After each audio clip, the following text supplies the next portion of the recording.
last time we talked about the very interesting topic, think less, think better, and feel great. And like the last time, we have again Brother Ken with us to discuss it further. You know, we had taken up the understanding that silence of the mind is not merely that there are no thoughts, but it is actually that a good game is happening. We are creating good thoughts, productive, useful thoughts. And we actually had an experience of silence. We went through that steps of how we can actually practically do it. The question comes, and I think it'll be very important to further, sort of understand how important silence is. First of all, it's really good to be back here again. But silence is such a basic thing. You know, if you look at the world around you, all of these sounds, all of this noise is actually on a backdrop of silence. Mm-hmm. So silence is there behind everything. Mm-hmm. We are born in silence, right? Even before we're born, we are in silence.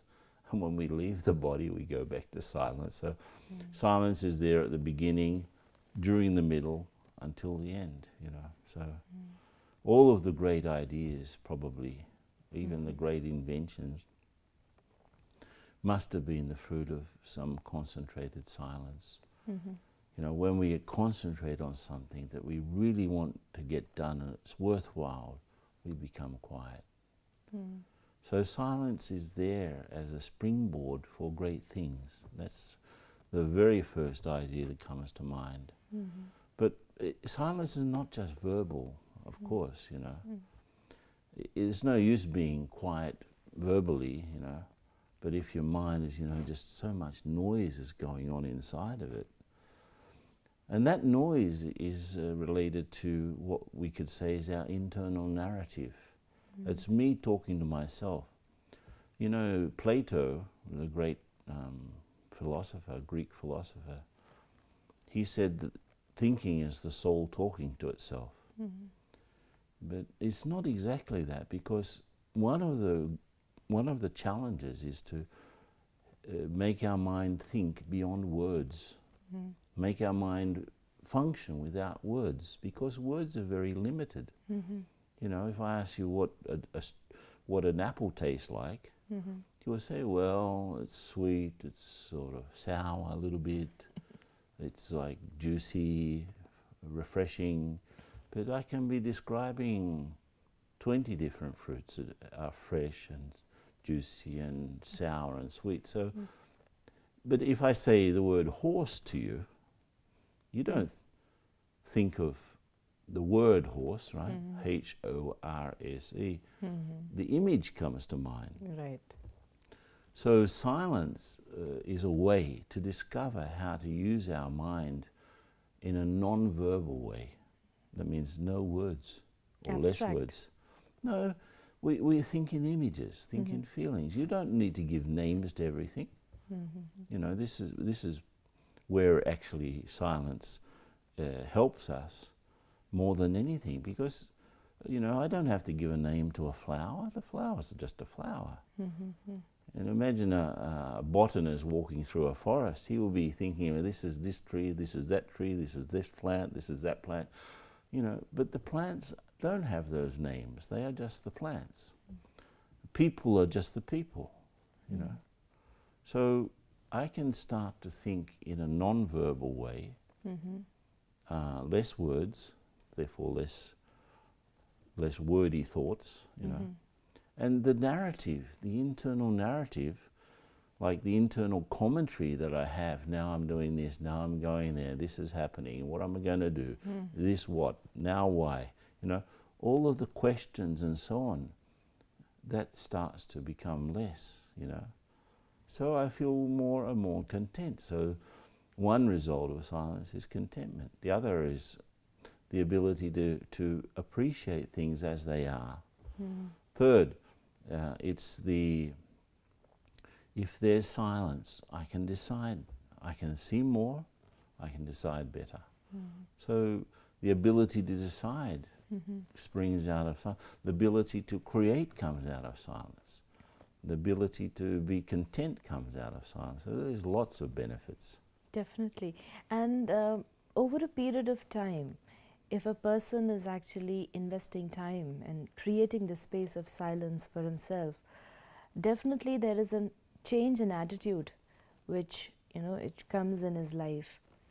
And probably that change of the attitude, sets the direction where his life is going. Definitely. Yes. So there are different attitudes that can help us to reach that state.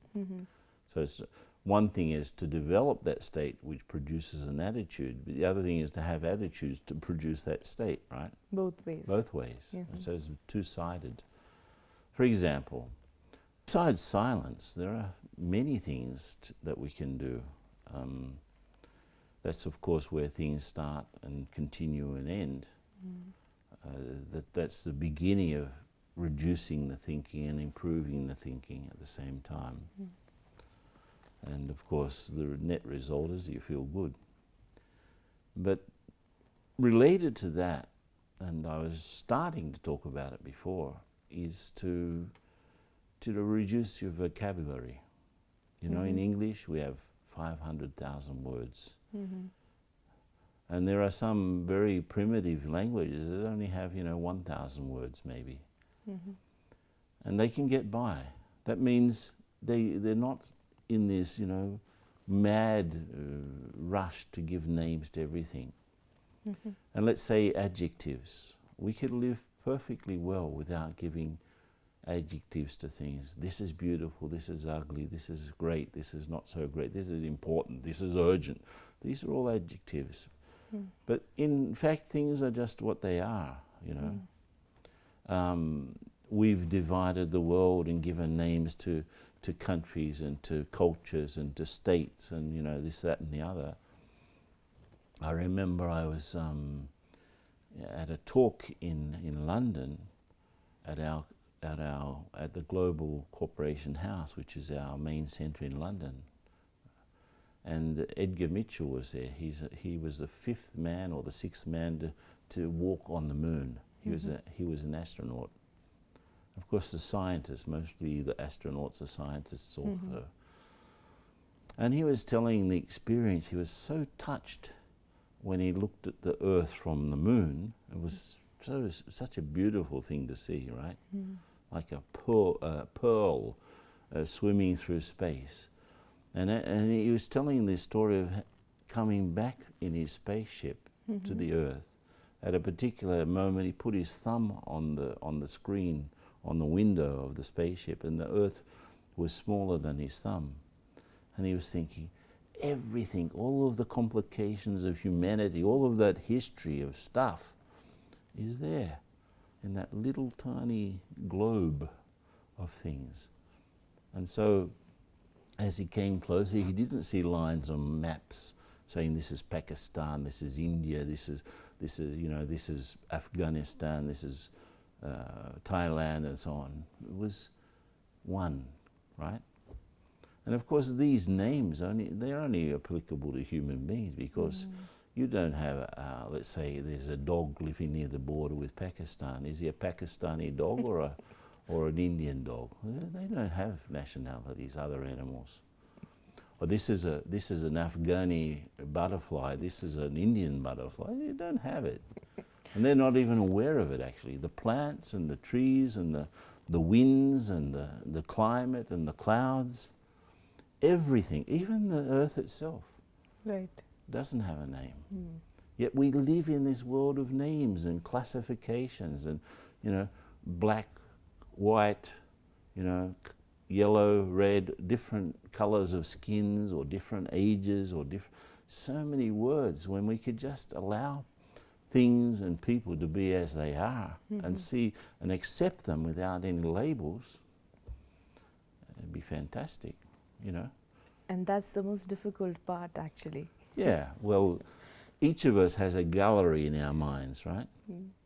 and under, you know, so and so, my wife, husband, children, boss, you know, each of them have a place in our minds, and underneath there's a caption.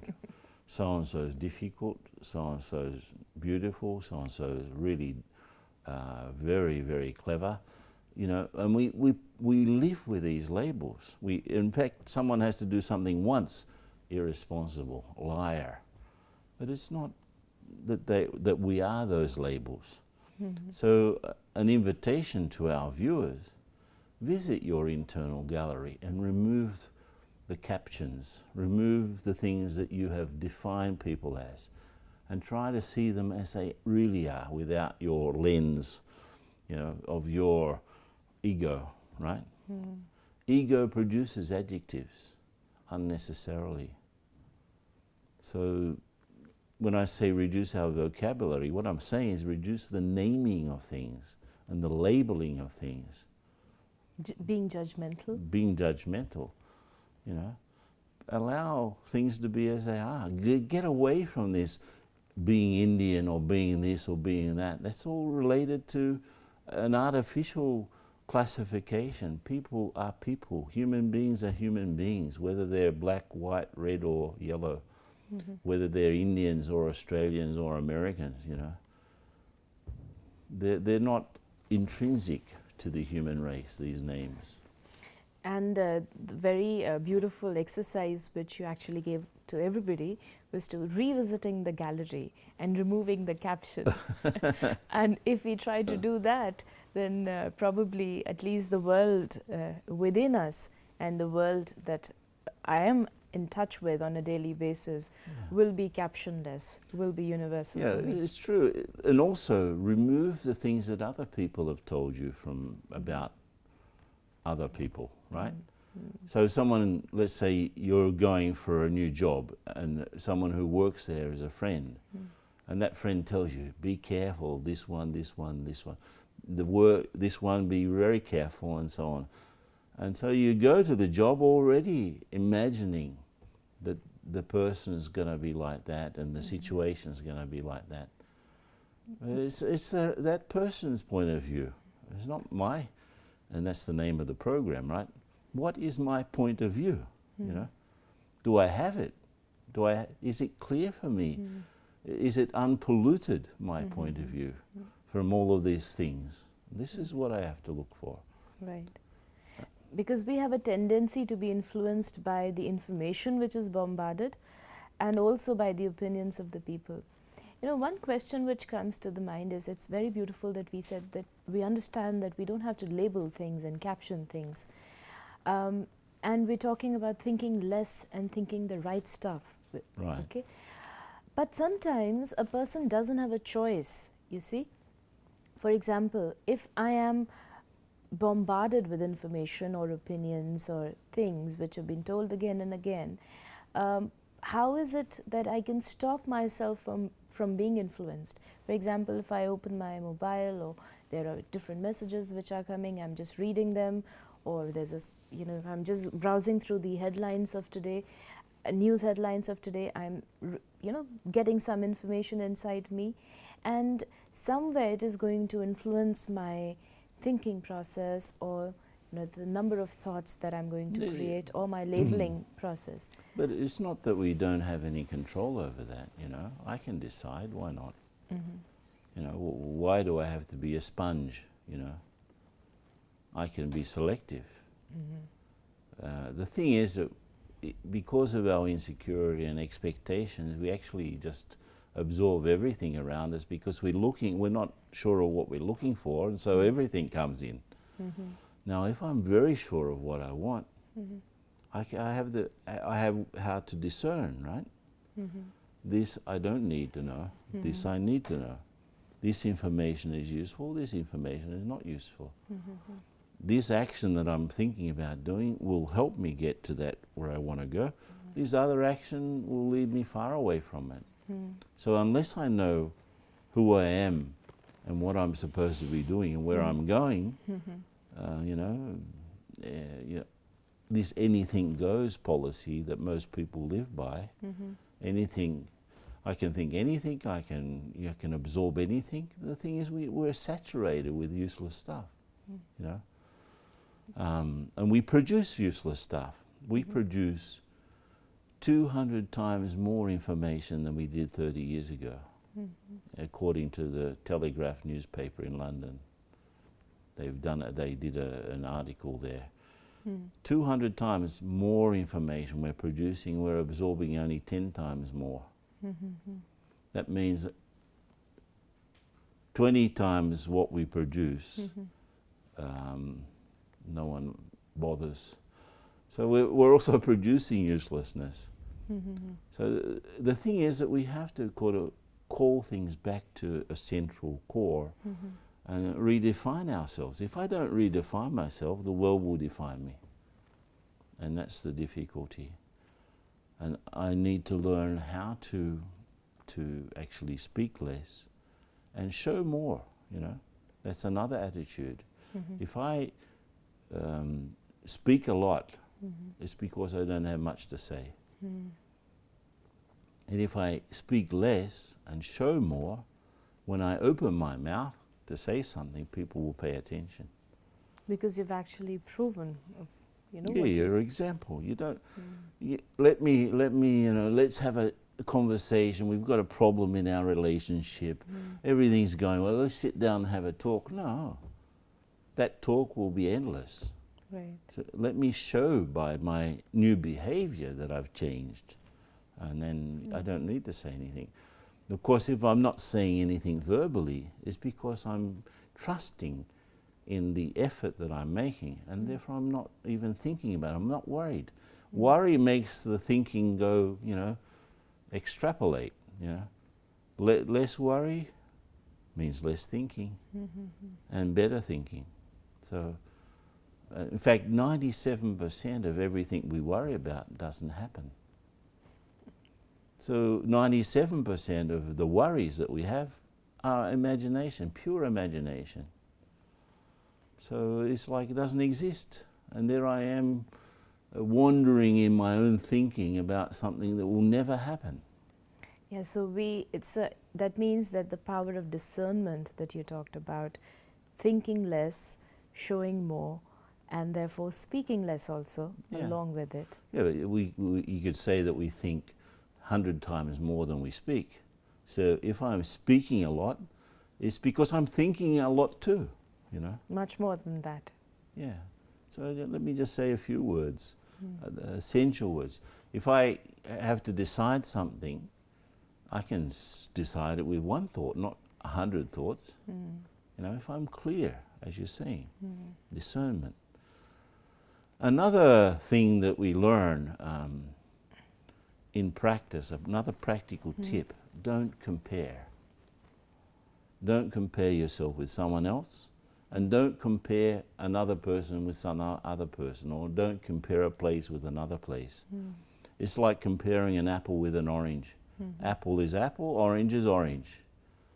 You know, they are both good in their own rights. So if you start to compare, you either are thinking that you are better than someone or worse than someone. If you're affected by someone's behavior, it's because you're comparing. If I were you, I wouldn't do that. And so if you learn to reduce comparison, I prefer, for example, someone tells me about something, which is their own subjective opinion. Okay, I listen out of respect, but I prefer to see myself, you know, always. And so let me see, but I'm not going to compare. New York is better than Delhi. Delhi is better than Sydney. Sydney is better than San Francisco. Each place has its own merit, you know. Right. Nothing is better than anything else. Everything is what it is. If you ask a group of people, okay, hand up, who is the best person here? No one will hand up. Okay, if you ask them, hands up, those of you who feel that they are special, everyone puts their hand up. But who is more special than anyone else? No one. So you can't compare. Everyone is so different, so unique, you know. So there is more clarity in terms of the understanding of a situation as well. what a situation really calls for. Because sometimes there are situations or things which happen day in and day out which confuses a person. Oh yeah. If you want to compare yourself how you used to be, and see if you're better or worse than you used to be 5 years ago or 10 years ago. That's okay. That sort of comparison is okay. I'm getting better, I'm progressing, I'm growing, I'm understanding more. But try to put yourself against anyone else. That's one side of the coin. The other side of the coin, when this gets too strong, it becomes competition. Now, if you've got any rivals, definitely you're thinking much more how to do, how to win, how to get, how to call attention. You're planning, you're strategizing about how you're going to get the best of your rival. Okay, don't compete. Cooperate. Let's say these two hands are rivals with each other. Okay.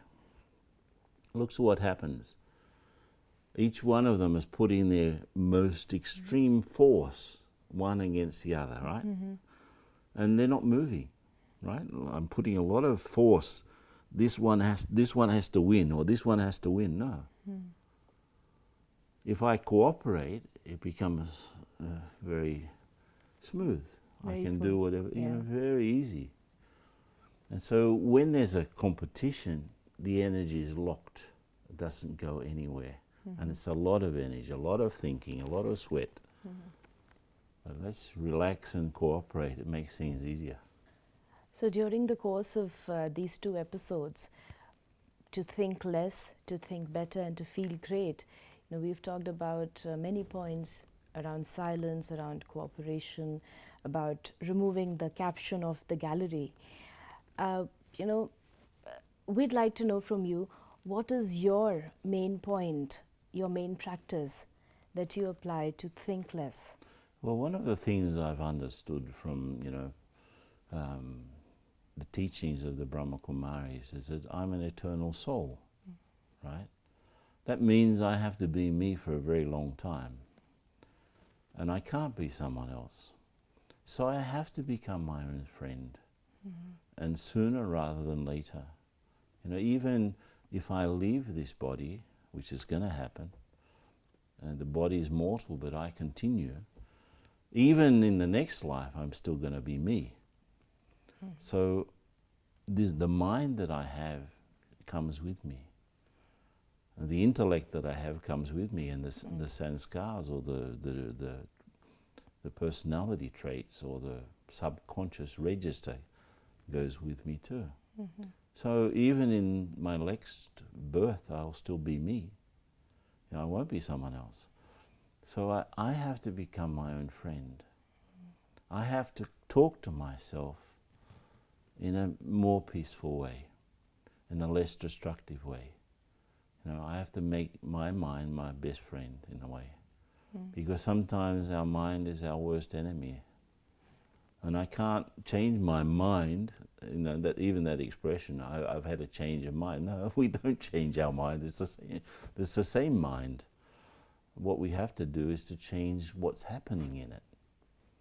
And I have meditation helps me constantly to adjust this feeling of being my own friend. It's not arrogance to love yourself. It's not being narcissistic, I'm great, I'm wonderful, I'm the best. No. But it means self-respect, basically, that I have a value. And for me, this is always the starting and end point. I have basic qualities which are my properties.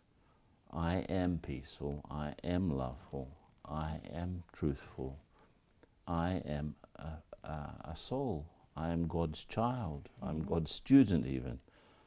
And so these things really help me. It's like the baseline for everything else I think. And I have to check myself. how far am I away from this baseline or how close to it? Because this baseline does not change. Everything else around us changes, or the circumstances change, the people change, but my inner baseline does not change, and I have to hold on to it and bring it to the surface. Thank you so much for giving us this wonderful opportunity and giving us your time as well. Thanks very much, really. You know, it's a great pleasure to be able to share some ideas, you know. It's not just a question of knowing ourselves, we have to be ourselves. And if we're close as we are to who we really are, we'll be feeling very great. Great. Thank you very much. Om Shanti. Shanti.